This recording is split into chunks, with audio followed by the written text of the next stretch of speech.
Perfectly inelastic collision. पहले समझ लो इसमें होता क्या है।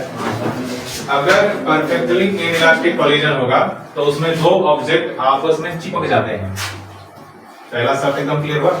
कोई अप्रत्याश संघर्ष हुआ तो अगर मान के चलिए एक चल रहा है या रुका हुआ है और पीछे से कोई वस्तु जाकर उससे टक्कर मार रही है, तो अगर अप्रत्याश होगा तो आपस में वो चिपक जाएंगे। रियल केस में ऐसी चीजें आपको देखने को नहीं मिलती हैं, ठीक है, बट अप्रत्याश संघटन में होगा एग्जैक्टली ये जो बोल रहा है, ठीक है। या ऐसे कर लीजिए कि गीली मिट्टी का कोई गेना बना लीजिए, ठीक है, और एक रखिए और पीछे से उसको टकरा के मारिए, तो जहां तक उंगली रहेगी वो चिपक जाएगा, ठीक है।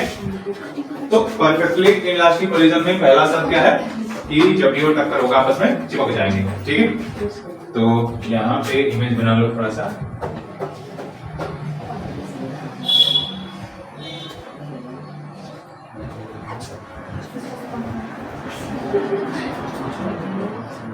M1 M2, इसकी वेलोसिटी u1 लेते हैं और इसकी वेलोसिटी u2 ले लेते हैं। अगर इनका आपस में टक्कर होगा तो ये आपस में चिपक जाएंगे और उनकी मास m1 प्लस m2 के बराबर यहाँ पे हो जाएगा। इसको मान लेते हैं, ठीक है। तो पहला शर्त एकदम क्लियर हुआ कि इनइलास्टिक जब भी कोलिजन होगा तो इसमें मास ऑब्जेक्ट क्या करेंगे आपस में परफेक्टली, मतलब पूर्णतः इनइलास्टिक होगा तब। अगर केवल इलास्टिक है पूर्णतः नहीं है तो फिर ऐसा नहीं हो रहा है। हाँ, वहां पे क्या चेंज हो जाएगा, एनर्जी चेंज हो जाएगी, लेकिन संवेग हमेशा संरक्षित रहेगा। जब भी इनइलास्टिक लगता है तो उसमें मैंने क्या परिभाषा लिखा रखा है कि उसमें मोमेंटम जो होता है, संवेग जो होता है वो क्या रहता है, संरक्षित रहता है, चेंज नहीं करता टक्कर से पहले और टक्कर के बाद दोनों अवस्था में। बट वहीं पे एनर्जी क्या करेगा, इनइलास्टिक में चेंज कर जाएगी, तो यहाँ भी चेंज करेगी, निकालेंगे ठीक है। तो ये टक्कर से पूर्व, टक्कर होने के लिए फिर वही शर्त क्या हो जाएगी, u1 ग्रेटर देन u2। पीछे वाला तेज चलेगा तभी जाके आगे वाले को टक्कर मारेगा, अन्यथा नहीं मारना, ठीक है। तो ये शर्त होगी। दूसरा, इन टक्कर होने के बाद आपस में ये चिपक जाएंगे और उनका मास दोनों के मास के योगफल के बराबर हो जाए।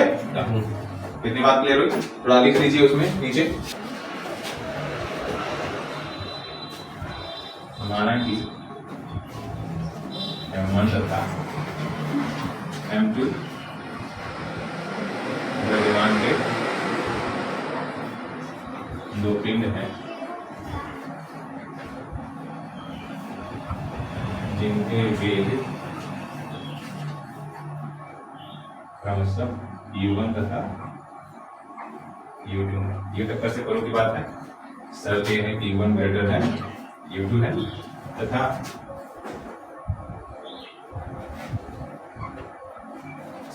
टक्कर के पश्चात वे आपस में चिपक जाते हैं।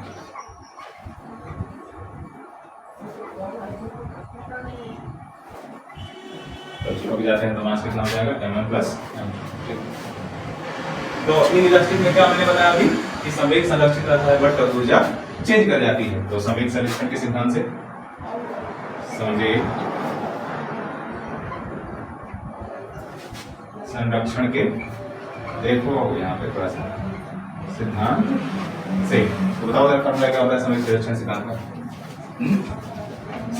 टक्कर से पहले का दोनों पिंडों का संवेग तो क्या हो जाएगा, m1 u1 plus m2 u2। टक्कर के बाद का संवेग कितना हो जाएगा। अब यहाँ पे अलग अलग नहीं है, चिपक गया है तो डायरेक्टली लिख लेंगे m1 plus m2 into v, इसे इक्वेशन 1, ठीक है। बट एनर्जी चेंज करेगी, ठीक है, तो यहाँ अलग अलग निकालना पड़ेगा। टक्कर से पूर्व की ऊर्जा या गति ऊर्जा डायरेक्टली लिख दीजिए। तो इसको हम ये इनिशियल लिख लेते हैं, तो कितना हो जाएगा 1/2 m1 u1 का स्क्वायर प्लस 1/2 m2 u2 का स्क्वायर। और टक्कर के पश्चात की ऊर्जा, टक्कर के पश्चात की गति जुड़ जाए। तो ये फाइनल लास्ट या लास्ट और फाइनल लिख लीजिए। ठीक है, तो ये कितना हो जाएगा 1/2 m1 plus m2 v square. ठीक है, तो अब यहाँ पे ये जो चीजें हैं इतनी हुई। ठीक है, अगर हमें कुछ निकालना पड़े और जैसे यहाँ पे कुछ कंडीशन के अनुसार भी फार्मूला निकालना पड़ता है कि अगर मान लेते हैं U2 रुका हुआ हो, U1 चल रहा है, तब उसमें एनर्जी में कितना अंतर आएगा टक्कर के बाद से और टक्कर के पहले से। बात समझ रहा है? ऐसी बात है कि इसमें एनर्जी कुछ चेंज करेगी, तो वो चेंज अगर निकालना हो तो कुछ शर्तों के साथ लेना पड़ेगा, अन्यथा इसमें से इसको घटाइए या इसमें से इसको घटाइए तो थोड़ा दिक्कत होगा। तो कुछ शर्तों के साथ, कुछ कंडीशन के साथ फिर से नए नए फार्मूले हम लोग क्रिएट करेंगे। ठीक है, तो यहाँ पे ले लेते हैं condition if U2 equal to 0। तब ध्यान से देखो, यहाँ तो कोई ज्यादा दिक्कत नहीं टक्कर के पश्चात तो चलेगा ही चलेगा, वो चले या चाहे न चले। टक्कर के पूर्व क्या हो जाएगा, के इनिशियल अगर ये तो ये के इनिशियल हो जाएगा आपका 1/2 m1 E1 का स्क्वायर प्लस 1/2 m2 into 0 का स्क्वायर। तो ये टोटली क्या हो जाना है, 0 हो जाना है। क्या बचेगा, केवल 1/2 m1 E1 का स्क्वायर। सही है, बात कर रहा है। समीकरण से जरा इस अवस्था में देख लीजिए क्या हो जाएगा। वेलोसिटी भी देखिएगा, मैंने कहा कंडीशन के अनुसार आप चीजें समझिए, फिर इसके लिए अलग अलग निकालेंगे। तो यहाँ से जरा रखिए समीकरण से, इसको समीकरण मान लीजिए 2 और इसको मान लीजिए 3। ठीक है, तो जरा रखिए 3 हो जाएगा m1। यहाँ पे एक और चीज है कि अगर U2 होगा तो ये भी क्या हो जाएगा, 0 हो जाएगा। पहले तो काइनेटिक एनर्जी निकाल लिया यहाँ से इसी वाला, और यहाँ पे अब इसके लिए वेलोसिटी निकाल लेते हैं। देखो क्या ये क्या हो जाएगा, m1 E1 प्लस m2 गुणे 0 equal to m1 plus m2 into v। देखो कभी भी v लिख के अगर इसे कटा के गलती से, ये इसका मतलब होता है फॉर के नहीं, तो इसीलिए मैंने वहाँ पे काटा है। ठीक है, तो ये क्या हो जाएगा m1 E1 बराबर m1 plus m2 into v। m1 E1 बटे में क्या हो जाएगा m1 plus m2 equal to v, यानी v बराबर फार्मूला हमको मिल गया इसके फॉर्म में m1 E1 बटे m1 प्लस m2। ठीक है, यहाँ पे एक और टॉपिक है इसी कंडीशन के साथ कि अगर टक्कर के पश्चात तथा टक्कर के पूर्व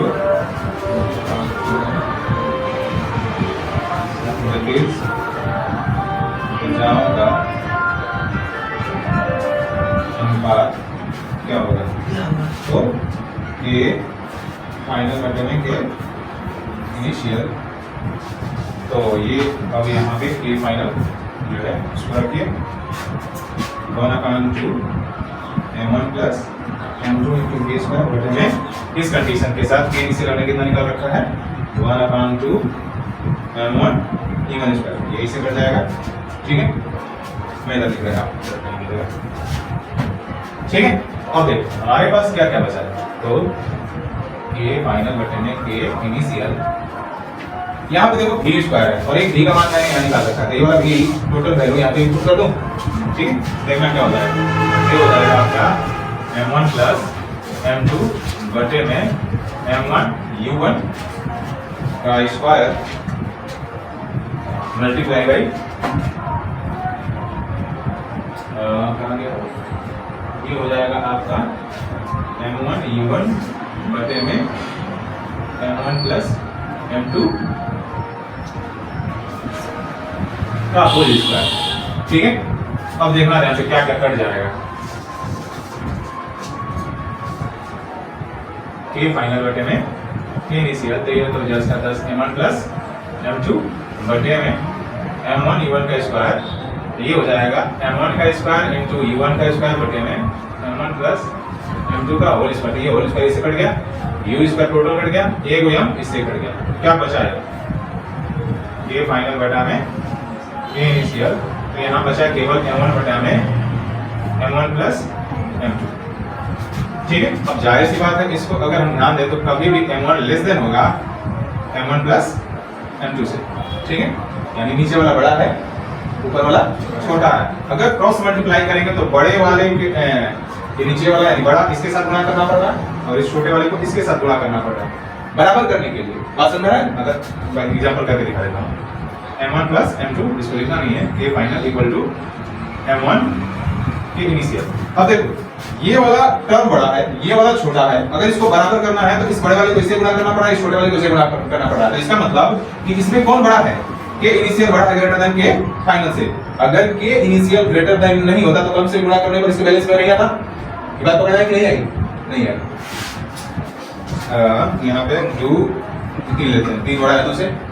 अब एक कोई संख्या ले लेते हैं, सपोज दैट x और y, इसको बराबर करना है, लेकिन इसको मैं 3 से गुणा कर रहा हूँ और इसको 2 से गुणा कर रहा हूँ। तो बताओ x और y में किस प्रकार का रिलेशन होगा?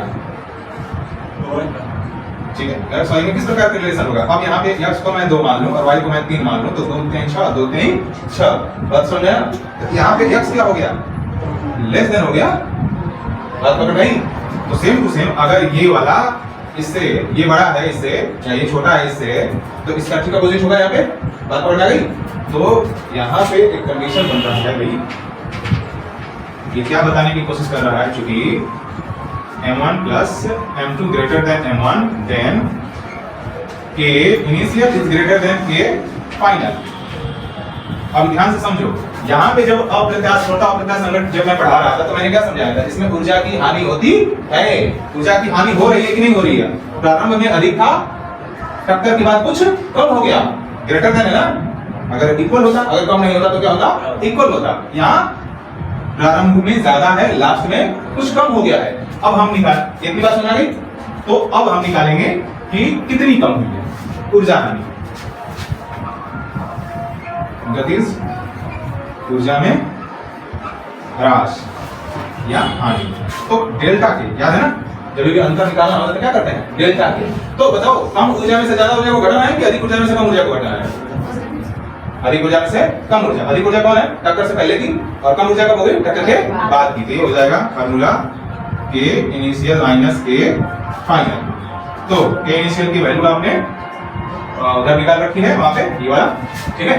ठीक है, तो ये क्या हो जाएगा? 1/2 m1 u1 के स्क्वायर, और ये क्या निकाल रखा है आप लोगों ने k फाइनल वाले में?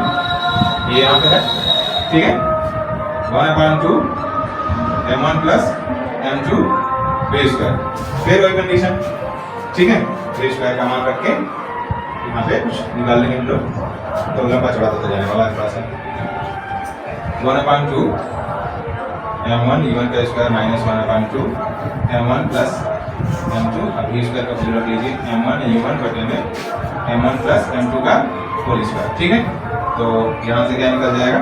1/2 m1 u1 का square minus 1/2 m1 plus m2 into m1 का स्क्वायर u1 का स्क्वायर बटा में m1 प्लस m2 का होल स्क्वायर। तो ये वो इससे कट गया, बाकी जो कंडीशन पर रहा है उसके अनुसार हमें काम करना पड़ेगा। तो ये